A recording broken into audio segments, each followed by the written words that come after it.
Në ndërkohë, kretat e fëmijë të cilët janë të hospitalizuar, kontakt me familjar ju lejohet apo në te ju në klinikë? Fëmijët, është vetëm nana, nuk vinë tjertë me pa, për shkak të përhapjes, si shkon kështu me rregulla?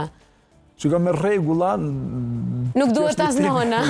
Kjo është një tim tjetër, jo, absolutisht jo, se do të kujdeset dikush për fëmijët e vegjël, se nuk i nuk ndalohet strekt të gjëra, megjithatë duhet të krijohet një kulturë dhe një vetdije popullatës që kur një familjar është në spital, atëherë është më mirë që ai që kujdeset, të kujdeset ai, po jo të kemi kështu vizitat të pothuajse të gjithë anëtarëve familjar, madje edhe të atyre që janë edhe në brez kështu më të largët. Për shkak se nuk është problemet që mund ta përcjellin fruthin dikun tjetër, po ata familjar që vinë me vizitu një familjar të tyre, një fëmijë spital, ata para se të vinë kanë kontakt me të tjerë, mund të bartin mikrobe tjera, smundje tjera infektive të rrezikojnë më shumë të smurin e kështu me radhë. Po me qenë se nëse flasim për frutin, ata janë të vaksinum, personat të rritur dhe nuk konsiderohet që mund të kenë rrezik sa i përket transmetimit të frutit tek personat e tjerë.